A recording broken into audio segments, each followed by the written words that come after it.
Assalamu alaikum, this is Zara Shafi and you're watching Commentary Box PSL Special 2025. So yesterday in a thrilling game, Lahore Qalandars defeated Multan Sultan by 5 wickets and it's Multan's 5th consecutive loss of the season. What are their chances in the tournament? We'll definitely talk about that. But today another exciting game is coming up. It's Peshawar Zalmi versus Quetta Gladiators and fans are so excited. And we will ask our panelists who they think will win today. So let's begin our discussion, and today I am joined by cricket analyst Asghar Azim. Asghar, welcome to the show. Hope you're doing great. Thank you. And today I'm also joined by former cricketer भी हैं, इसके अलावा पाकिस्तान के एक renowned analyst भी हैं, साजिद खान साहब. Sajid Khan साहब, welcome to the show as well. बहुत शुक्रिया ज़ारा आपको और असगर भाई को। अस्सलाम वालेकुम। वालेकुम अस्सलाम। असगर मुझे ये बताइएगा कि आपको क्या लगता है कि लाहौर कलंदर्स जिस तरह से कल जीता है काफ़ी अनबिलीवेबल रहा है हम सब के लिए। ज़ारा, सबसे अच्छी बात तो ये है कि लाहौर जीत गया और लाहौरियों को एक जैम पैक्ड स्टेडियम में एक अच्छा मैच देखने को मिला और उनकी होम टीम जो है उनके लिए खुशियों का पैगाम लेकर आई। उससे अच्छी खबर यह है कि गैर मुल्कियों की बदौलत जीता, क्योंकि एक फ्रेंचाइजर शिकवा कर रहे हैं, शायद अपनी टीम को लेकर कर रहे हैं कि हमारे जो गैर मुल्की प्लेयर्स हैं वो परफॉर्म नहीं कर रहे, इसलिए अब वो मकामी क्रिकेटर्स पर भरोसा कर रहे हैं और उन्हीं पे तकिया कर रहे हैं। तो उनको देखना चाहिए कि कल कैसे गैर मुल्की क्रिकेटर्स ने परफॉर्म किया और बड़े ही प्यार से वो मैच को लेके चले और आखिरी 19वें ओवर में उन्होंने मैच को फिनिश किया और मेरे ख्याल 5 विकेटों से वो जीत गए। गो कि 185 रन का हदफ इस विकेट पर मुश्किल था और जिस तरीके से मुल्तान ने ये हदफ मुकर्रर किया था उसमें मैं रिजवान को बिल्कुल शाबाशी दूंगा, क्योंकि रिजवान ने बहुत अच्छी इनिंग खेली। पहले गो के उसका स्ट्राइक रेट अच्छा नहीं था, लेकिन आखिरी 30-32 ओवर जो उसने बनाए वो बड़े तेज़ स्ट्राइक रेट से बनाए, जिसकी वजह से पाकिस्तान टीम मुल्तान टीम जो है वो अच्छा हदफ देने में कामयाब हुई। बहरहाल मैच है, कोई एक तो जीतता है, लेकिन जीतने के लिए प्लान होना चाहिए और कल लाहौर का प्लान नज़र आया। बिल्कुल, कल लाहौर का प्लान और उनकी इंटेंट भी नज़र आई है। साजिद खान साहब भी हमारे साथ ही मौजूद हैं। सर, आपको क्या लगता है कि कहाँ गलतियाँ कर रहा है मुल्तान सुल्तान और 5वीं उनकी लॉस है? अब उनका इस टूर्नामेंट में आगे जाना, आगे का सफ़र काफ़ी मुश्किल भी लग रहा है। बहुत शुक्रिया ज़ारा। यकीनी तौर पर बहुत ही इम्पोर्टेंट होता है।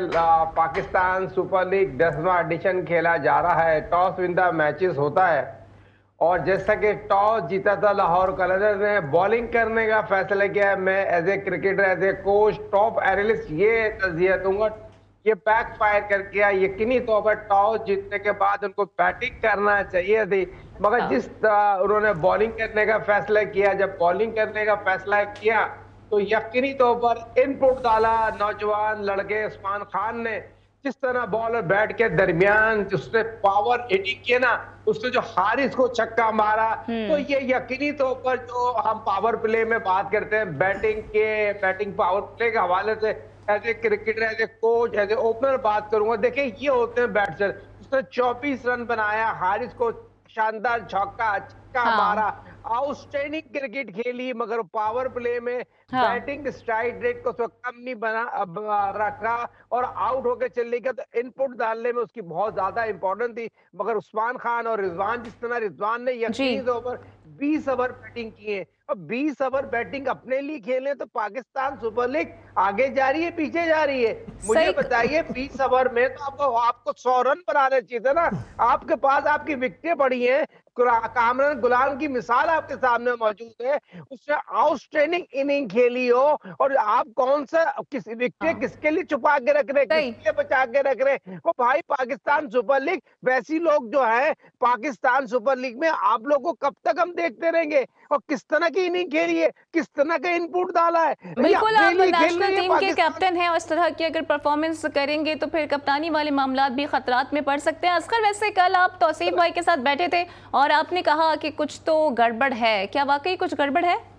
देखिए गड़बड़ क्या होनी है अब इस मैच में, और ये बात जोशी भाई ने कही थी, मैंने उससे उनकी तायद की थी कि, और अली सलमान से कहा था कि दिया कुछ पता करो, कोई तहकीकात करो, कुछ तो गड़बड़ है, क्योंकि जिस तरीके लो स्कोरिंग मैच है और पिच के को मुतनाज़ा बनाया जा रहा था वो सवाल था। और फिर आप ये देखिए कि मुल्तान ने ये साबित किया और फिर लाहौर ने उस टारगेट को चेस करके ये साबित किया कि इस्लाह खुद को करनी है, विकेट का इसमें कोई कसूर नहीं है। जो बात साजिद भाई कह रहे हैं रिजवान के लिए, तो भाई रिजवान स्ट्रगल कर रहा है इनफॉर्म होने के लिए, और रिजवान की इनिंग 2 हिस्सों में थी। पावर प्ले में वो सुस्त रहे, मैं मानता हूं, अपने 50 के बाद तेज हो गए, लेकिन डेथ ओवर में उन्होंने उस चीज कमी को पूरा किया। तो एक कप्तान, एक प्लेयर जो आउट ऑफ फॉर्म हो, उसको इन फॉर्म होने के लिए थोड़ा सा मार्जिन तो देना पड़ेगा। अब ऐसा तो नहीं हो सकता कि वो हर मैच में आए और शुरू में जो है ना 2-3 ओवर में आउट होकर वो चला जाए, तो उसका कैरियर तो खत्म हो जाएगा। तो मेरा ख्याल है कि रिजवान की इनिंग जो है वो वक्त के लिहाज से एक बेहतरीन और अच्छी इनिंग थी। ठीक है। और साजिद खान साहब, आप हारिस की बॉलिंग को कैसे रेट करेंगे? बिकॉज 6 मैचेस हैं और 220 प्लस रन्स वो अभी तक दे चुके हैं। अगर फर्दर मैचेस खेलते हैं तो आपको लगता है कि दोबारा से 500 के करीब तो वो जा सकते हैं? ये बहुत इंपॉर्टेंट है, बॉलिंग करना आर्ट है। हारिस की जो बॉलिंग है वो चैनल पे बॉलिंग नहीं हो रही, शॉर्ट ऑफ लेंथ हो रही है। दूसरी चीज, बहुत टेक्निकल चीज बताते चलो, जब हारिस बॉलिंग करने जाते हैं, जब एम्पायर के पास पहुंचते तो उसको वो झंप ले लेते हैं। वो जो झंप लेते हैं, तो वो थोड़ा बहुत पीछे से लेते हैं, उनको आगे से लेने चाहिए। और दूसरी चीज, जो सारी बॉलिंग करते हैं मिडिल लेग पे करते हैं। देखिए मिडिल लेग पे जब बॉलिंग करेंगे, बदकिस्मती से मैंने आपके तमाम प्रोग्राम देख ले, जब नेशनल 2020 हुआ था उस वक्त मैंने कह दिया था, पाकिस्तान के जितने भी क्रिकेटर हैं स्वाय मिड विकेट के अलावा और मिड ऑफ के अलावा, उनके पास शॉट ही नहीं है। लगनिया फिक्रिया है, कोचेस उनको बताते नहीं है। दूसरी चीज, हार इतने अरसे से बॉलिंग कर रहे हैं, उनको चैनल पे बॉलिंग करने नहीं आती। भाई ऑफ स्टंप से आप लेके आएंगे, जब फोर्थ स्टंप से अंदर लेके आएंगे तो बैट्समैन को मारने में मुश्किल होगी। जब आप टांग पे गेंद कर देंगे तो बैट्समैन को बहुत इजी होता है उसको लिफ्ट करने में, मारने में। ये बहुत बड़ा फॉल्ट है जिसकी हारिस की चैनल में बॉलिंग ना करने की वजह यही है। और दूसरी, जब आप छोड़ता बॉलिंग में स्लो वन नहीं लाएंगे, चेंज ऑफ पेस नहीं करेंगे, तो आपको सरवाइव करना पड़ेगा। दूसरा देखिए, ये पाकिस्तान सुपर लीग में पाकिस्तान के बॉलर शो हो गए। पाकिस्तान सुपर कप में और पाकिस्तान कप में अगर बॉलर चैनल पे बॉलिंग नहीं करेंगे तो बैट्समैन तो एडवांटेज लेगा, वो तो खुला शॉट मारेगा। तो ये चीजें पाकिस्तान के मेन बॉलर को सोचना चाहिए, समझना चाहिए। और बिल्कुल, मैनेजमेंट पाकिस्तान के मेन बॉलर हैं, पाकिस्तान के एस बॉलर हैं और बहुत दफा इंटरनेशनल लेवल्स पर पाकिस्तान की नुमाइंदगी है, लेकिन उनकी परफॉर्मेंस अभी तक एक सवालिया निशान है। और यहाँ पर मुझे ब्रेक के लिए कहा जा रहा है, कुछ ब्रेकिंग न्यूज आ गई है, तो गुफ्तगू हम कंटिन्यू करेंगे but right after this break.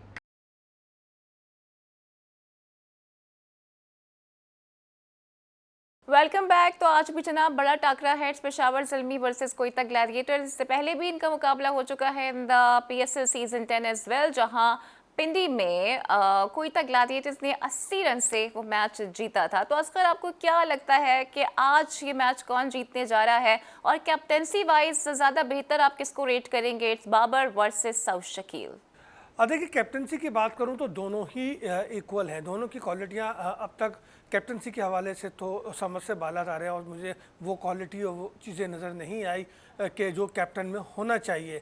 लेकिन ये मैच भी दोनों के लिए इक्वल अपॉर्चुनिटी है, क्योंकि पॉइंट्स टेबल को देखें तो दोनों के लिए जीतना बहुत ज़रूरी है, और दोनों को ही बकिया मैचेस भी जीतते हुए टूर्नामेंट में इन रहना के लिए जो है ये तमाम मराहिल को तय करना होगा, मैचेस को जीतना होगा।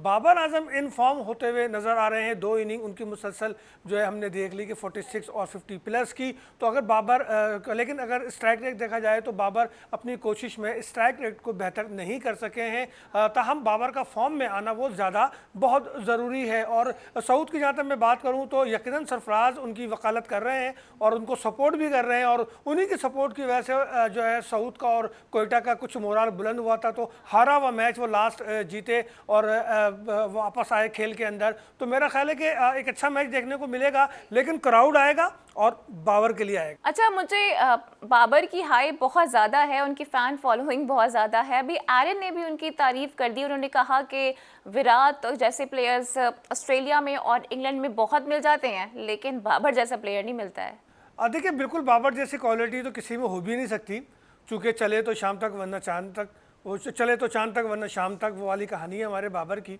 और एक 2-3 साल से स्ट्रगल कर रहे हैं, कोशिश कर रहे हैं कि अपने वापस रिदम में आए, बड़े टीमों के ख़िलाफ़ वो खेलें, विनिंग पोजीशन पे वो जाएं और अपने मैच को फिनिश करें जीत के साथ। तो ये क्वालिटी तो यकीनन बहुत कम प्लेयर्स में होती है, तो मैं उनके ख़यालात से एग्री करता हूँ।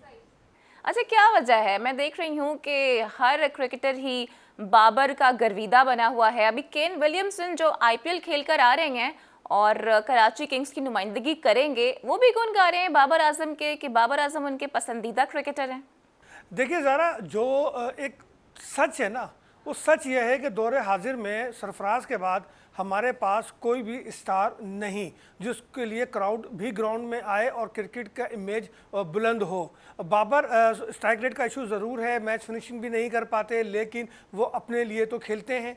उनके आदद शुमार तो उनकी ज़ात के लिहाज से एक रिकॉर्ड का हिस्सा बनते हैं, गो के वो बड़े मैच में नाकाम होते हैं। लेकिन दौरे हाजिर में बाबर के अलावा प्लेयर का है हमारे पास, वो प्लेयर जिसके फ़ैन फॉलोवर हो, जिसकी वजह से लोग स्टेडियम आए, जिसे लोग देखना चाहें। तो मेरा ख्याल है कि इस एक नुक्ते की वजह से हम बाबर को एज देते हैं और हमारी भी ये ख्वाहिश है। तो आईपीएल का जिक्र आया है, तो अभी खबर आई है आईपीएल से कि एक फ्रेंचाइज है सनराइज हैदराबाद, उन्होंने पूरी टीम को मालदीव भेज दिया है। क्या अली तरीन को भी कुछ ऐसा ही करना चाहिए कि मुल्तान सुल्तान को कहीं बाहर भेज दें ताकि दिमाग फ्रेश हो जाए?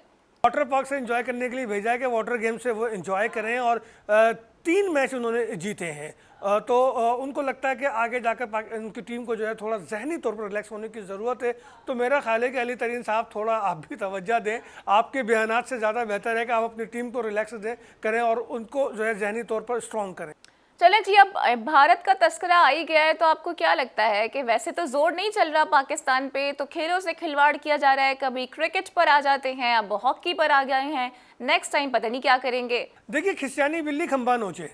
जब इनके पास अब कुछ नहीं रहा, दुनिया भर में ये रुस्वा हो गए, अक़वाम मुत्तहिदा में रुस्वा हो गए, तो अब इनको ने पहले जो है एक क्रिकेट और उसके बाद दूसरी बड़ी फेडरेशन है इनकी हॉकी। तो अब ये इन्होंने इस पे ही तकिया कर लिया कि पाकिस्तान को यहाँ आने से रोको, पाकिस्तान को इवेंट में शरीक होने से रोको। हालांकि world cup, hockey world cup के लिए एशियन हॉकी चैम्पियनशिप जो है या एशिया कप, वो बहुत ही अहमियत के हामिल है। विनिंग स्टैंड पे आने वाला जो है वो वर्ल्ड कप के लिए क्वालिफाई करेगा। अच्छा, एएचएफ इस पे खामोश है, लेकिन जो भारतीय हुक्काम हैं वो अपनी हठधर्मी पर बरकरार हैं, अपने स्टांस पर कायम है। देखिए, एफआईएच इसलिए खामोश है कि अब तक एफआईएच की गोद में बात गई नहीं है। गो के पाकिस्तान हॉकी फेडरेशन के ज़राए कहते हैं कि अगर हुकूमत ने हमें इजाज़त दी तो हम टूर्नामेंट में शरीक होंगे और वीज़े के मामला में फिर हम एफआईएच से रुजू करेंगे। लेकिन भारत तो नहीं चाहता, इसलिए भारत जो है अभी तक एफआईएच की तरफ नहीं गया।